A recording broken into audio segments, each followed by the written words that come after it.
Welcome back to Who Died Today USA channel. In the past few days, we have received somber news about the passing of extraordinary talents. Today's episode is dedicated to honoring their memory. Additionally, we will recap the stars we have recently lost. Before we begin, we kindly ask for your support. If this video or the legacies of these remarkable individuals have touched your life, please consider giving this video a thumbs up as a sign of respect and remembrance. Thank you. Today, we reflect on the life of Alf Clausen, a beloved composer whose music added depth, humor, and soul to some of television's most memorable moments. Born in 1941 and raised in the quiet town of Jamestown, North Dakota, Alf's love for music began with the French horn and grew into a passion that would carry him across decades of television history. Though his path began behind the scenes, as a copyist, arranger, and director, Alf's breakthrough came with the series Moonlighting, where his scores blended elegance and playfulness. But it was his 27-year journey with The Simpsons that made him a true household name. With more than 550 episodes to his credit, Alf brought laughter to life using a full live orchestra, treating each scene not as a cartoon, but as a story deserving of real emotion. His melodies, sometimes whimsical, sometimes tender, gave voice to the heart of characters and moments we came to love. Songs like See My Vest and We Put the Spring in Springfield became instant classics, winning 2 Emmy Awards and touching generations of fans. Behind the success, however, were challenges. Alf faced a difficult transition when his role with The Simpsons ended unexpectedly, and in his later years he lived with a condition called progressive supranuclear palsy. Through it all, he remained steadfast in his devotion to music, family, and craft. On May 30th, 2025, Alf passed peacefully at home. Yet his legacy continues, not just in notes and lyrics, but in the joy he brought to millions. His music reminded us to listen more closely, not just to the jokes, but to the heart beneath them.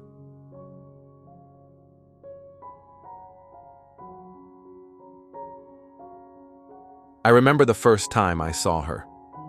It was a cold winter evening sometime in the 70s, and like many veterans back then, I found strange comfort in a show called MASH. Amid the jokes and the chaos of a wartime field hospital, there she was, Major Margaret Houlihan, played by Loretta Swit, firm, brilliant, with a heart that slowly revealed itself across the years. For those of us who wore the uniform or loved someone who did, she wasn't just acting. She was honoring us. Loretta Swit didn't just portray a nurse. She became one for a generation of viewers. Behind the scenes, she pushed against being boxed in by a nickname and fought for her character to reflect dignity, growth, and real emotion. That's what she gave us. She reminded us that even in the hardest places, there are women with courage, conviction, and an undeniable will to care. Her journey wasn't easy. Early on, roles came with limits. Doors stayed shut. But she held her ground, took on the industry, and made her mark. Outside of television, she lent her passion to causes others overlooked: animals, art, and advocacy. She painted as she performed, with gentleness and power. On May 30th, 2025, Loretta Swit passed away peacefully of natural causes at her New York home. But for many of us, she never truly left. She lives in reruns and reunions, in quiet acts of kindness, in the legacy of a woman who showed us that strength and tenderness can walk hand in hand. For me, and for so many others, Loretta wasn't just on the screen. She was part of the healing.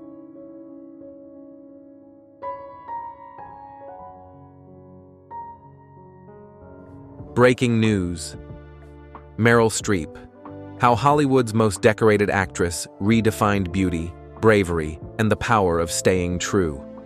Few names in cinema carry the grace and gravity of Meryl Streep.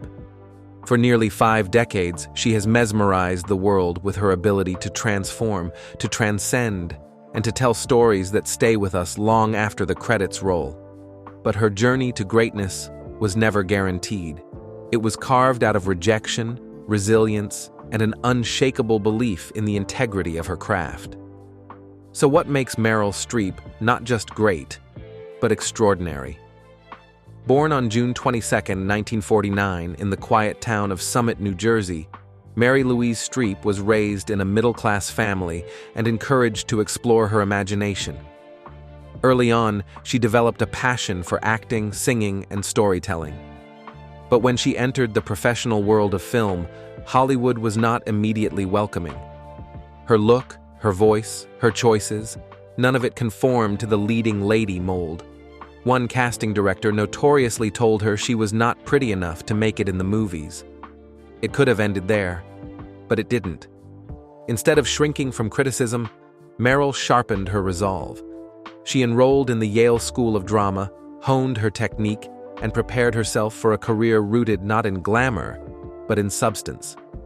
By 1978, she had already gained attention with her heart-wrenching performance in The Deer Hunter, followed swiftly by her star-making turn in Kramer vs. Kramer.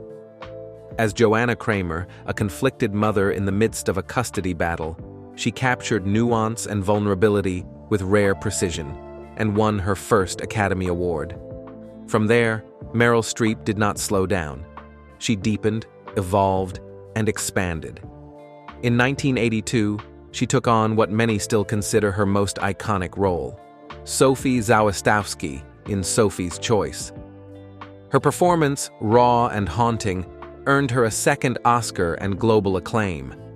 Speaking Polish and German with heartbreaking fluency, she conveyed the suffering of a Holocaust survivor with such depth that it left audiences stunned.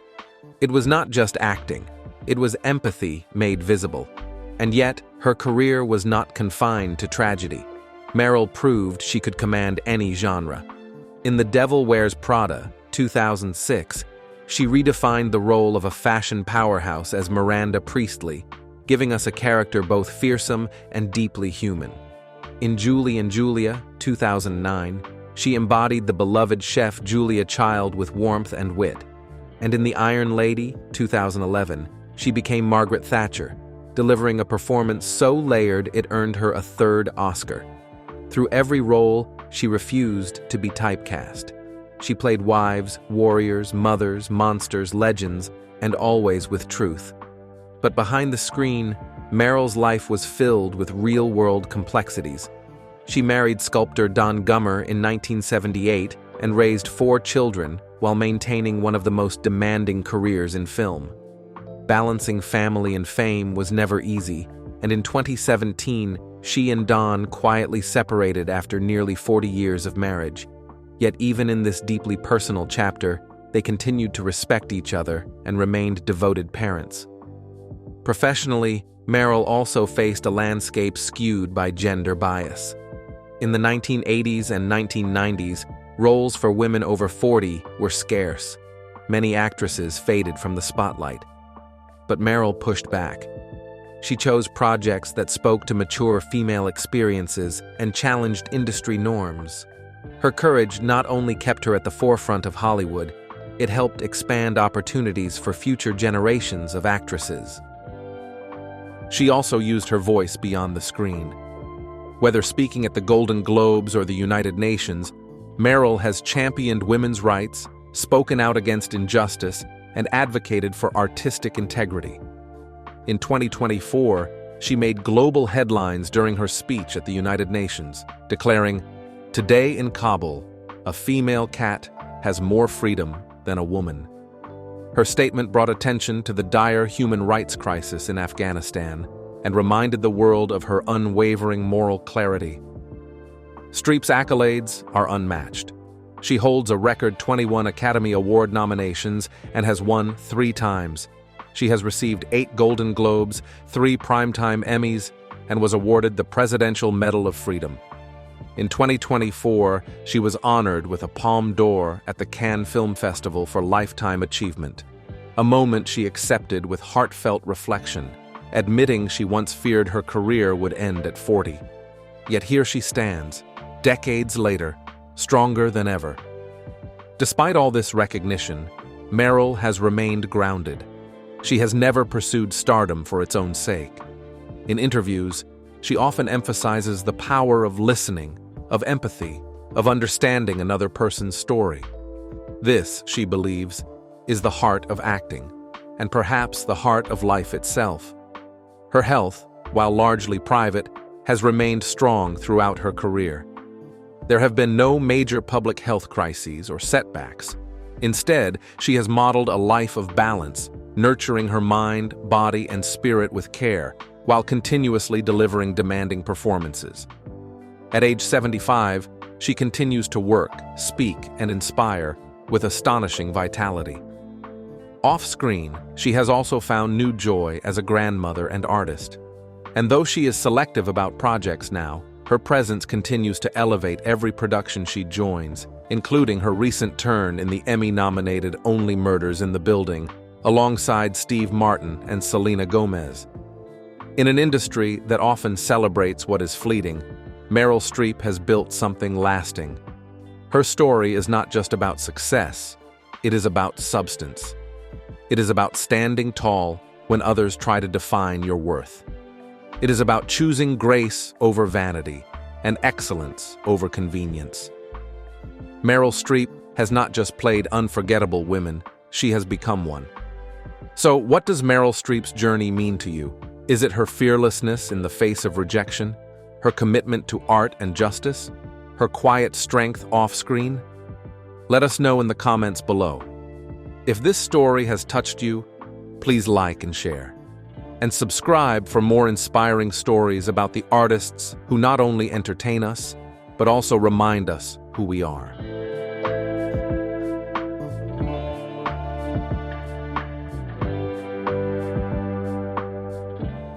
Robert Benton, one of America's most cherished filmmakers, touched the soul of cinema with quiet strength and profound humanity. Born in Waxahachie, Texas in 1932, Benton began his creative life far from Hollywood as an art director at Esquire magazine. Despite a lifelong struggle with dyslexia, he nurtured a deep love for storytelling, which blossomed into a legendary career in film.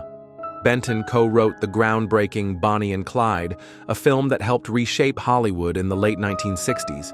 But it was his deeply personal, emotionally resonant direction of Kramer versus Kramer that truly solidified his place in cinematic history. The film, exploring the complexities of parenthood and change, won 5 Academy Awards, including 2 for Benton. He continued to move audiences with Places in the Heart, a tender tribute to his Texas roots, and later with Nobody's Fool, earning critical acclaim and Oscar nominations. What made Benton extraordinary wasn't just his artistic vision, it was the quiet perseverance behind it. Facing industry setbacks and navigating periods when success seemed distant, he remained true to his voice. Actors trusted him, audiences embraced his honesty, and colleagues respected his quiet wisdom. He passed away on May 11, 2025, at the age of 92, from natural causes at his home in Manhattan. His life was one of resilience, artistry, and grace. Robert Benton's legacy endures in the unforgettable stories he gave us, and in the gentle strength with which he lived and worked. He reminded us that the most powerful stories come not from perfection, but from understanding, compassion, and courage.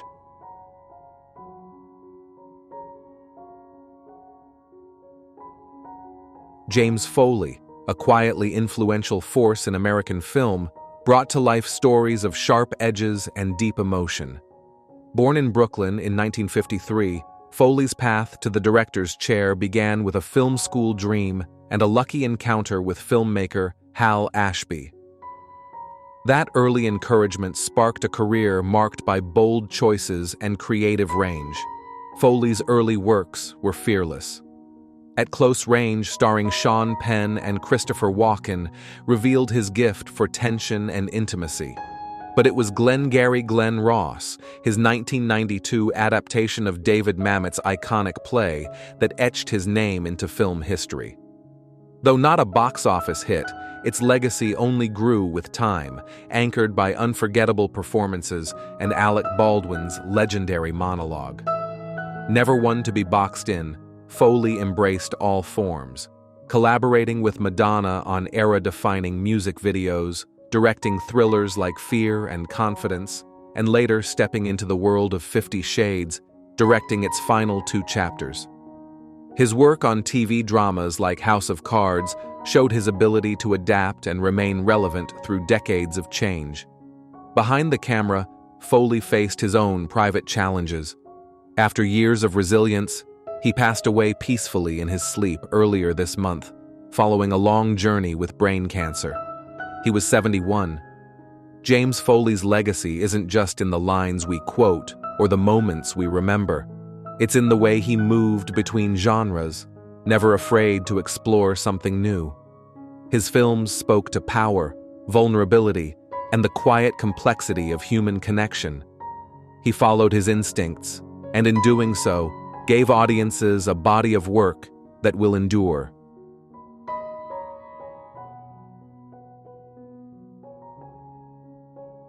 Phil Robertson, the beloved patriarch of the Duck Dynasty family, lived a life rooted in faith, family, and the outdoors he cherished. Born with a deep reverence for the simple beauty of creation, he transformed that passion into a business, and later, a television legacy that brought his values into millions of homes. As the founder of Duck Commander, Phil created more than a duck call. He built a way of life. That life came to vivid, heartfelt expression on Duck Dynasty, a show that captivated audiences from 2012 to 2017 with its blend of humor, family unity, and unwavering belief in something greater. Phil's grounded wisdom, his authenticity, and his deep commitment to his faith made him a central figure not just in the series, but in the lives of those who watched. In recent years, Phil faced a number of health challenges, including a long battle with Alzheimer's. His family remained by his side, caring for him with love and devotion. On Sunday, May 25th, 2025, surrounded by that same circle of love, Phil passed away peacefully at the age of 79. His granddaughter, Sadie Robertson, recalled one of his final words, "Full strength ahead. A fitting farewell from a man who lived boldly and spoke with purpose." Phil Robertson leaves behind a family carrying forward his legacy and a nation of viewers touched by his message of grace, strength, and conviction. Through his life, he reminded us that true richness lies not in fame or fortune, but in faith, love, and the bonds that tie us together.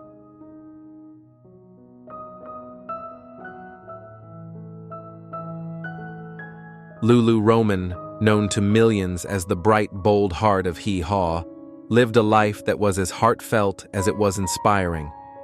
Born Bertha Louise Habel in 1946, she began her journey in a Dallas orphanage, facing loneliness, rejection, and health struggles from a young age. But through humor, music, and a resilient spirit, she transformed hardship into hope for others. Viewers fell in love with Lulu's quick wit and joyful energy on Hee Haw, where she became a fixture from its very first episode in 1969. Behind the laughter, however, was a woman wrestling with deep personal challenges. Despite early setbacks, she returned to the spotlight with renewed strength and purpose. Her life forever changed after embracing a newfound faith in 1973. That transformation marked the beginning of a powerful new chapter. Lulu became a celebrated gospel singer, releasing more than a dozen albums and performing alongside legends like Dolly Parton. Her rich voice carried stories of grace, redemption, and unshakable faith, touching hearts far beyond the television screen. In recent years, Lulu moved to Washington to be closer to her family. On April 23, 2025, she passed away peacefully at the age of 78. Though a cause has not yet been determined, her life was a testament to resilience, love, and spiritual renewal. Lulu Roman's legacy is one of laughter and light. She made America smile, then opened its heart with her music. Through every trial and triumph, she remained a beacon of hope, showing us that joy can rise from even the hardest beginnings.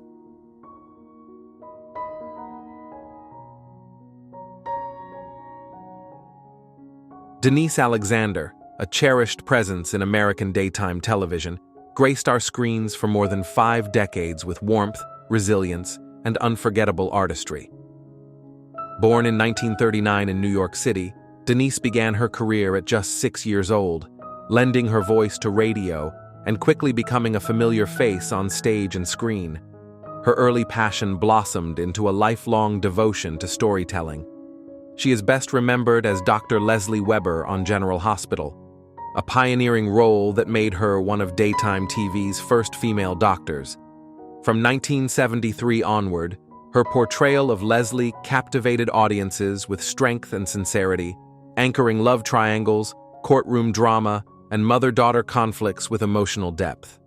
Her work helped General Hospital rise to #1 in ratings and earned her a Daytime Emmy nomination in 1976.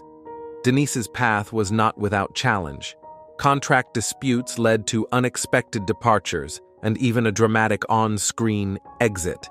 But such was the love of her fans that her character was triumphantly brought back to life years later. Her loyalty to the role and the audience never wavered. She returned for special appearances, including the show's milestone anniversaries, always welcomed like family. Her life off camera was just as full. She was a talented photographer and a devoted collaborator with her husband, director Richard A. Colla. On March 5, 2025, Denise passed away at the age of 85, a quiet farewell to a woman whose voice had echoed through generations. Denise Alexander leaves behind a legacy of strength, grace, and connection. Through every scene, she reminded us that even in fiction, truth could be found, and that kindness, perseverance, and heart always leave a mark.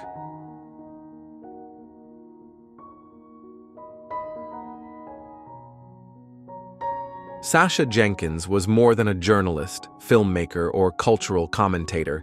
He was a storyteller of America. Born in Philadelphia and raised in Queens, New York, Sacha grew up immersed in the raw rhythm of hip-hop and the urgency of punk, giving him a unique lens through which he would later capture voices, movements, and generations. His journey began with a simple graffiti zine, graphic scenes, and explicit language, and grew into Ego Trip, the groundbreaking magazine he co-founded in 1994. With wit, grit, and intellect, he chronicled a culture that too often went unrecognized, turning it into literature, TV shows, and documentaries that spoke truth to power. From Ego Trip's Book of Rap Lists to VH1's The White Rapper Show, his work blended humor, critique, and deep knowledge. Sacha later brought his voice to film, producing and directing acclaimed documentaries on legends like Rick James, Louis Armstrong, Cypress Hill, and the Wu-Tang Clan. His 2015 film, Fresh Dressed, premiered at Sundance, marking his emergence as a powerful visual storyteller. On Friday, May 23, 2025, Sacha passed away at the age of 53 due to complications from multiple system atrophy. His wife, Raquel Cepeda, and their 2 children were by his side. Sacha Jenkins gave hip-hop and American culture a mirror to see itself clearly. His legacy isn't just in what he made, but in the way he made people feel seen, heard, and understood. He taught us that hip-hop isn't just history, it's identity, power, and voice. Through his words and vision, Sacha helped shape how we understand ourselves, and that legacy will live on.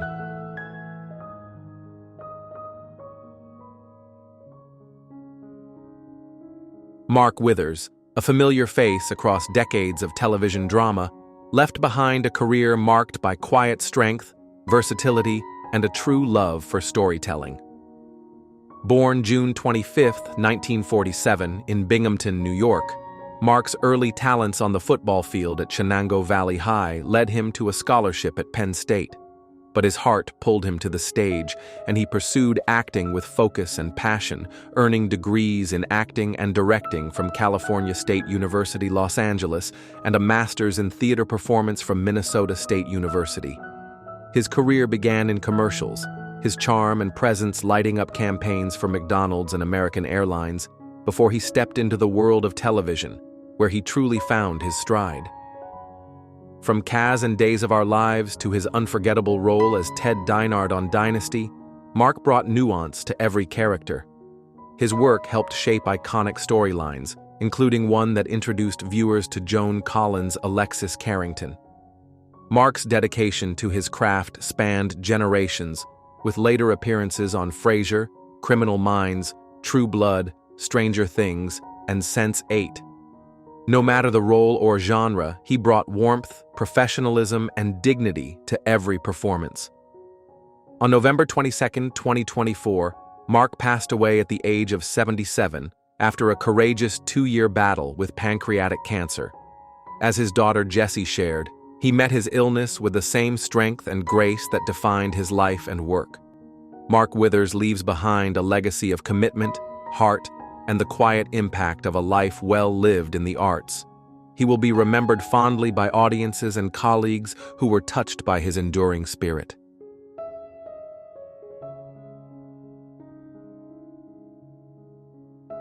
George Freeman, the soul of Chicago jazz, lived his 97 years with rhythm in his heart and a guitar in his hands.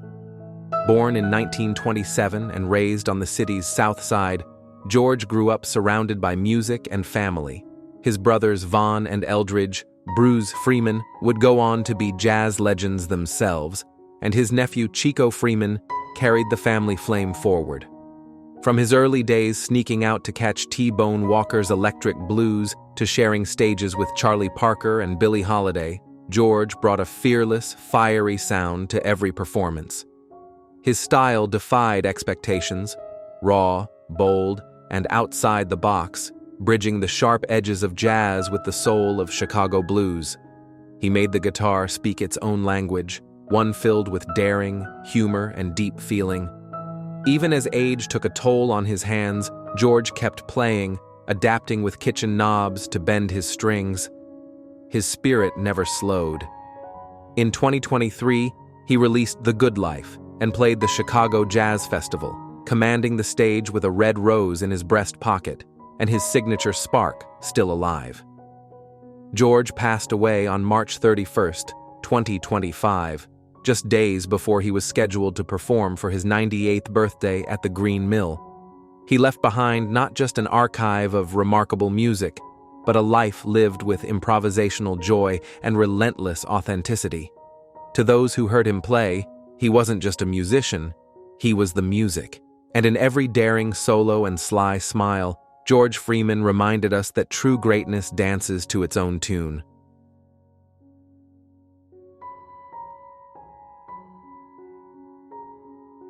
Rosanna Norton, the gifted costume designer who brought some of cinema's most iconic looks to life, graced Hollywood with both artistry and quiet brilliance. Born in Los Angeles in 1944, she grew up surrounded by creative influences. Her mother, a renowned poet, her father, an architect. That spirit of vision and expression carried her into a vibrant 4-decade career in film. Though she first dreamed of being a painter, her path led to the silver screen. A UCLA art student when she met her future husband, Bill Norton, she began in film as a production and costume designer on his directorial debut, Cisco Pike. From there, her talent flourished across genres and generations. Rosanna's work defined unforgettable moments in film. Sissy Spacek's pale pink prom dress in Carrie, chosen to amplify the film's emotional contrast. The futuristic vision of Tron, which earned her a well-deserved Academy Award nomination. Her portfolio spanned Badlands, The Stuntman, Airplane, The Burbs, and The Flintstones, always reflecting a deep understanding of character and story through fabric and form. She passed away on May 7, 2025, at the age of 80, at her home in Los Angeles after living with bladder cancer. In her final years, she returned to painting, embracing once more the medium that had first captured her imagination. Rosanna Norton's legacy lives not only in costumes stitched and styled, but in the characters she helped shape and the stories she helped us believe. With every thread, she stitched a piece of movie history, leaving behind beauty, ingenuity, and a timeless sense of style.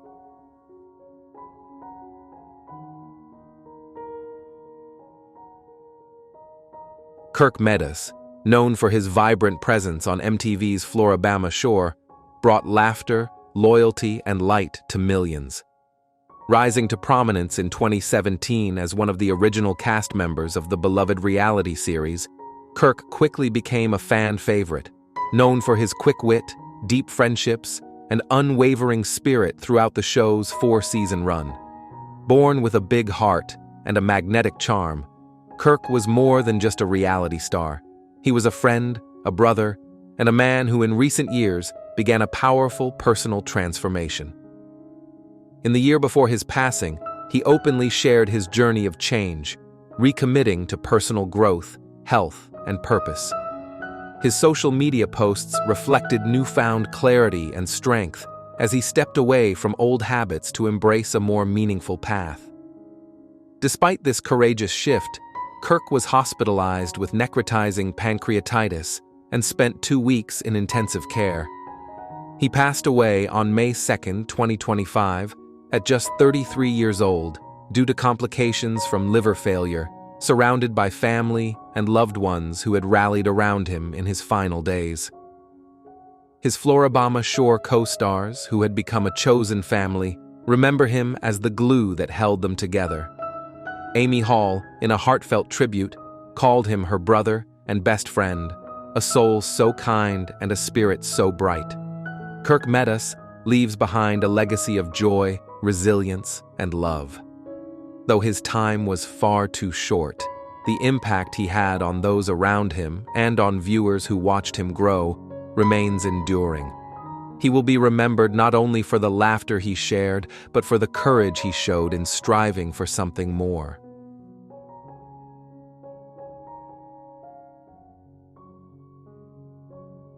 Ben Rathbun, remembered by many from his time on 90 Day Fiancé. Before the 90 Days, touched viewers not only with his story, but with his quiet determination and heartfelt journey. Born in Michigan and a devoted father of 4, Ben was 55 when he passed peacefully at his family home in Greencastle, Indiana, after a brave fight with stage 4 stomach cancer. His time on 90 Day Fiancé introduced audiences to his unique love story with Mahogany Roca, a Peruvian woman he met online and would later marry. Despite facing skepticism from those around him, Ben pursued their relationship with unwavering hope. Together, they overcame cultural differences and public scrutiny, ultimately affirming their bond with a civil wedding and planning for a religious ceremony. Ben's path was not without difficulty. Following a challenging period of unemployment and personal struggles, he remained transparent about the obstacles he faced, including a past legal issue for which he took full responsibility. His willingness to own his journey made him relatable and, to many, admirable. His final year was one of both hardship and grace. Diagnosed with cancer in late 2024, Ben spent his remaining months surrounded by family and the love of those closest to him, including Mahogany. His ex-wife Lisa, with whom he shared 4 children, confirmed his passing and requested prayers for their family. Ben's story was one of faith, resilience, and redemption. He inspired many not through fame, but through his humanity, his desire to do better, to love deeply, and to face life's greatest challenges with courage. He leaves behind a legacy of love and growth, and a message that still echoes in one of his final videos. Have an awesome, awesome day. You deserve it.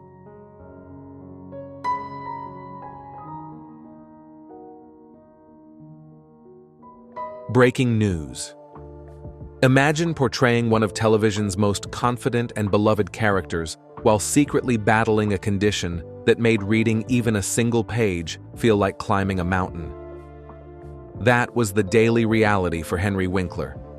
Though he became a household name as the Fonz on Happy Days, behind his signature thumbs up and charming smile was a man quietly confronting one of the most misunderstood challenges of his generation: dyslexia. His journey, from misunderstood student to cultural icon, from personal struggle to public triumph, is a masterclass in resilience, compassion, and reinvention. Born on October 30, 1945, in Manhattan, New York, Henry Winkler grew up in a family that deeply valued education and discipline. His parents were German Jewish immigrants who had fled Nazi Germany, and they carried with them high expectations. But from an early age, Henry struggled in school. Reading was painfully slow, spelling made little sense, and math was a mystery. Teachers labeled him lazy. Even his parents believed he simply was not applying himself. He was punished for poor grades, despite how hard he tried. Throughout his childhood and adolescence, Winkler endured this quiet battle alone. He had no idea that dyslexia, a learning difference affecting how the brain processes language, was the root of his difficulties. It would not be until the age of 31 that he would finally receive the diagnosis that explained it all. Still, despite the academic pain and emotional weight, Henry Winkler found something that made him feel alive: acting. On stage, words became more than letters. They became movement, rhythm, and emotion. He followed that calling with passion, eventually earning a Master of Fine Arts from the prestigious Yale School of Drama. Acting gave him purpose. It gave him belonging. In 1974, after years of perseverance, Winkler landed the role that would change his life forever: Arthur Fonzie Fonzarelli in the television sitcom Happy Days. Initially written as a minor character, Fonzie's leather jacket, motorcycle swagger, and undeniable charisma quickly captured the audience's imagination. Winkler's performance was magnetic. The role expanded, and soon, the Fonz was the most popular figure on the show and one of the most iconic characters in television history. Behind the scenes, however, the challenge continued. Reading scripts was a painstaking process. Dyslexia still made every rehearsal more difficult than most could imagine. Winkler often had to memorize lines in unconventional ways, relying on rhythm, audio, and movement. But he never let that stop him. He simply worked harder. No one on set knew the extent of his struggles. He kept it private. Until he was ready. Once Happy Days ended in 1984, Winkler faced a new obstacle: being typecast. The same role that had given him fame now limited his opportunities. He was seen as the Fonz, and nothing else. It was a painful shift, but Winkler, ever resourceful, pivoted. He began working behind the camera, producing and directing for television. He was instrumental in the success of shows like MacGyver, proving that his talent extended far beyond a single character. It was around this time, through the experience of helping his stepson who was struggling in school, that Winkler finally sought help for himself. He was officially diagnosed with dyslexia at the age of 31. The moment was bittersweet. It brought validation, but also reflection on years of unnecessary suffering. More importantly, it gave him clarity and a new mission. He began to speak out, and then he began to write. Teaming up with author Lynn Oliver, Winkler co-created the Hank Zipser book series, a collection of children's books inspired by his own experiences with dyslexia. The series follows a spirited and creative boy who struggles in school but learns to navigate life on his own terms. These books have been a beacon for thousands of children who feel different, misunderstood, or left behind. With humor and heart, Winkler turned his hardest moments into healing for others. As an actor, he continued to evolve. In 2018, Winkler took on the role of Gene Cousineau, a jaded acting coach in the critically acclaimed HBO series Barry. The performance was layered, emotional, and deeply human. For this role, he won his first Primetime Emmy Award. After decades in the industry, the recognition was more than overdue. It was a beautiful affirmation of his craft and his journey. Off-screen, Henry Winkler is known for his kindness, humility, and unwavering generosity. He remains happily married to Stacy Weitzman since 1978. Together, they raised a close-knit family. In interviews, Winkler often credits his wife and children with grounding him, with helping him stay balanced through the highs and lows of Hollywood.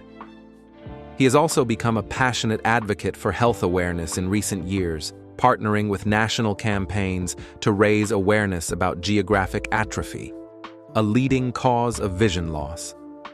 Inspired by his father-in-law's experience with the condition, Winkler has used his voice to help educate older adults about the importance of eye health. It is another example of how he turns personal experience into public service. Throughout it all, he has never stopped reflecting, never stopped growing.